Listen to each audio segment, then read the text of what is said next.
মোহিনী একাদশী। কুর্ম পুরাণে বৈশাখ মাসের শুক্লপক্ষে মোহিনী একাদশীর ব্রত মাহাত্ম্য বর্ণনা করা হয়েছে। মহারাজ যুধিষ্ঠির বললেন, হে জনার্দন, বৈশাখ শুক্লপক্ষিয়া একাদশীর কি নাম, কি ফল, কি বিধি, এ সকল কথা আমার নিকট বর্ণনা করুন। উত্তরে ভগবান শ্রীকৃষ্ণ বললেন, হে ধর্মপুত্র, আপনি আমাকে যে প্রশ্ন করেছেন, পূর্বে শ্রী রামচন্দ্র বশিষ্ঠের কাছে এই একই প্রশ্ন করেছিলেন।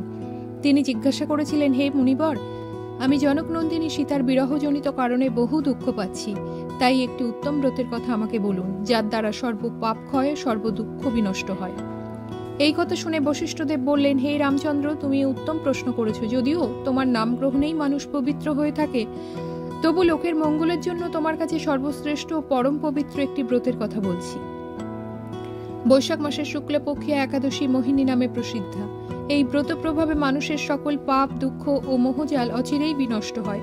তাই মানুষের উচিত সকল পাপ ক্ষয়কারী ও সর্বদুঃখ বিনাশী এই একাদশী ব্রত পালন করা। একাগ্র চিত্তে তার মহিমা তুমি শ্রবণ করো। এই কথা শ্রবণ মাত্রেই সমস্ত পাপ বিনষ্ট হয়। পবিত্র সরস্বতী নদীর তীরে ভদ্রাবতী নামে এক সুশোভনা নগরী ছিল। চন্দ্রবংশজাত ধৃতিমান নামে এক রাজা সেখানে রাজত্ব করতেন। সেই নগরীতেই ধনপাল নামে এক বৈশ্য বাস করতেন। তিনি ছিলেন পুণ্যকর্মা ও সমৃদ্ধশালী ব্যক্তি। তিনি নলকূপ, জলাশয়, উদ্যান, মঠ ও গৃহ ইত্যাদি নির্মাণ করে দিতেন। তিনি ছিলেন বিষ্ণুভক্তিপরায়ণ ও শান্ত প্রকৃতির মানুষ। সুমনা, দ্যুতিমান, মেধাবী, সুকৃতি ও ধৃষ্টবুদ্ধি নামে তার 5 জন পুত্র ছিল। পঞ্চম পুত্র ধৃষ্টবুদ্ধি ছিল অতি দুরাচারী। সে সর্বদা পাপ কার্যে লিপ্ত থাকত। পরস্ত্রী সঙ্গী, বেশ্যাসক্ত, লম্পট, দ্রুত ক্রীড়া প্রভৃতি পাপে সে অত্যন্ত আসক্ত ছিল। দেবতা, ব্রাহ্মণ, পিতামাতার সেবায় তার একেবারেই মতি ছিল না। সে অন্যায় কার্যে রত, দুষ্ট স্বভাব ও পিতৃধন ক্ষয়কারক ছিল। সবসময় সে অভক্ষ, ভক্ষণ ও সুরাপানে মত্ত থাকত। পিতা ধনপাল একদিন পথ চলছিলেন। হঠাৎ তিনি দেখতে পেলেন ধৃষ্টবুদ্ধি এক বেশ্যার গলায় হাত রেখে নিঃসংকোচে ঘুরে বেড়াচ্ছে। তার নির্লজ্জ পুত্রকে এভাবে চৌরাস্তায় ভ্রমণ করতে দেখে তিনি অত্যন্ত মর্মাহত হলেন। এই কুস্বভাব দর্শনে ক্রুদ্ধ হয়ে তিনি তাকে গৃহ থেকে বার করে দিলেন। তার আত্মীয় স্বজনও তাকে পরিত্যাগ করল। সে তখন নিজের অলঙ্কারাদি বিক্রি করে জীবন অতিবাহিত করত। কিছুদিন এইভাবে চলার পর অর্থাভাব দেখা দিল। ধনহীন দেখে সেই বেশ্যাগণও তাকে পরিত্যাগ করল। অন্ন বস্ত্রহীন ধৃষ্টবুদ্ধি ক্ষুধা তৃষ্ণায় অত্যন্ত কাতর হয়ে পড়ল। অবশেষে নিজের গ্রামে সে চুরি করতে শুরু করলো। একদিন রাজপ্রহরী তাকে ধরে বন্দী করলো, কিন্তু পিতার সম্মানার্থে তাকে মুক্ত করে দিল। এভাবে বার কয়েক সে ধরা পড়লো ও ছাড়া পেল, কিন্তু তবু সে চুরি করা বন্ধ করল না। তখন রাজা তাকে কারাগারে বদ্ধ করে রাখলেন। বিচারে সে কষাঘাত দণ্ডভোগ করল। কারাভোগের পর অনন্য উপায়ে ধৃষ্টবুদ্ধি বনে প্রবেশ করল। সেখানে সে পশু পাখি বধ করে তাদের মাংস ভক্ষণ করে অতি দুঃখে পাপময় জীবন যাপন করতে লাগলো।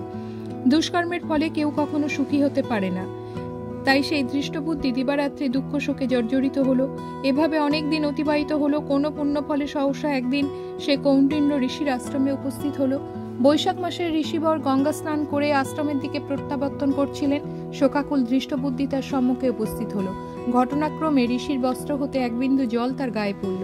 সেই জলস্পর্শে তার সমস্ত পাপ দূর হলো। হঠাৎ তার শুভ বুদ্ধির উদয় হলো। ঋষির সামনে সে গীতাঞ্জলি পুটে প্রার্থনা করতে লাগলো, হে ঋষি শ্রেষ্ঠ, যে পুণ্য প্রভাবে আমি এই ভীষণ দুঃখ যন্ত্রণা থেকে মুক্তি লাভ করতে পারি তা কৃপা করে আমাকে বলুন।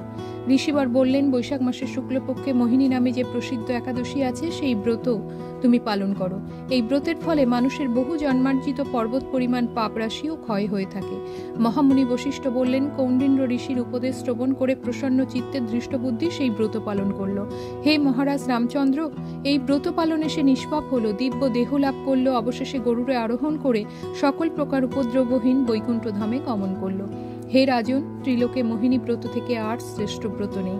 যজ্ঞ, তীর্থস্থান, দান ইত্যাদি কোনো পুণ্য কর্মই এই ব্রতের সমান নয়। এই ব্রত কথা শ্রবণ কীর্তনে সহস্র গোদানের ফল লাভ হয়।